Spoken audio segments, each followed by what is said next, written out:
اسلامی تعلیم کے مطابق کسی کو برے نام سے پکارنے کی ممانعت ہے. جی سوال یہ ہے کہ اسلام کے بدترین دشمن کو عام طور پر ابو جہل کے نام سے پکارا جاتا ہے. کس وجہ سے؟ یہ مسئلہ تو حل ہو چکا ہے بہت پہلے.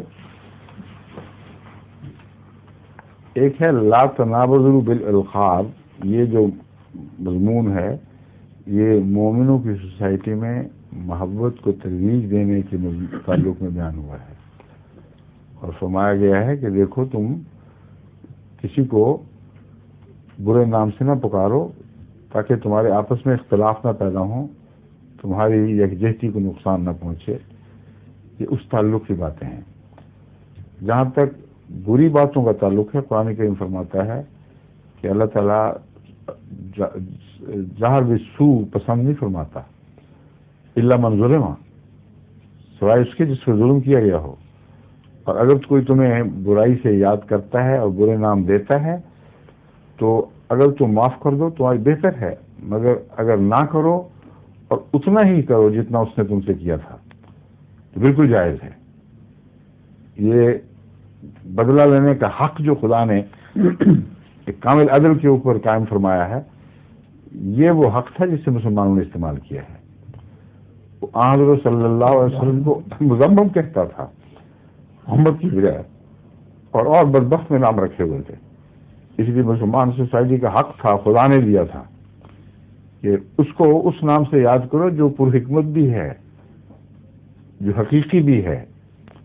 ابو الحکم بنا پھرتا تھا، یا ابو الحکم کہتے تھے نا، حکم ابو الحکم بنا پھرتا تھا اور جاہل مطلق، یعنی حکمت کو پہچان ہی نہیں سکتا تھا.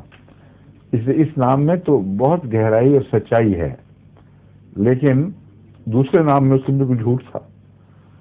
تو مسلمانوں کو جوابی کارروائی کا حق ملتا ہے. اس آیت کو اس کے ساتھ نہ ملائیں، وہ الگ مضمون ہے جہاں یہ حقوق قائم کیے گئے دشمن سے لڑائی کے. اور دوسری بات اس میں یہ بیان ہوتی ہے کہ اس سلسلے میں کہ حضرت صلی اللہ علیہ وسلم نے جب اکرمہ کی بیعت قبول فرما لی تو ایک دفعہ اکرمہ خود یہ شکایت لے کے حاضر ہوا جو آپ نے کی ہے. اس نے کہا یا رسول اللہ مجھے بہت تکلیف ہوتی ہے، میرے باپ کو الگ ٹھیک ہے وہ ظالم تھا، مگر عربوں میں بہت وہ غیرت تھی، اپنی قبائلی اور اپنی قبائلی حمیت بھی، اور قبیلوں میں آپس میں مقابلے تھے. کچھ اپنے آپ کو زیادہ موضوع سمجھتے تھے اور اس کی بہت غیرت رکھتے تھے. تو یہ یقیناً قبائل میں سے چوٹی کے قبائل کا ایک فرد تھا اکرمہ بن ابو جہل.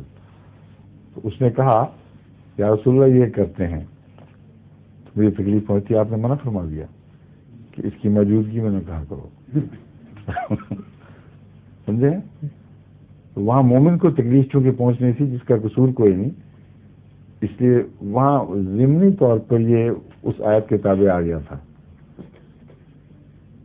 اکرمہ کا نام تو نہیں رکھا گیا تھا، لیکن جہاں مومن کی تکلیف کا سوال تھا وہاں آپ نے اس حد تک روک دیا. جہاں دشمن سے جوابی کارروائی کا تعلق ہے وہاں اجازت تھی. ٹھیک ہے. ظہور مہدی آخر زمان ہے،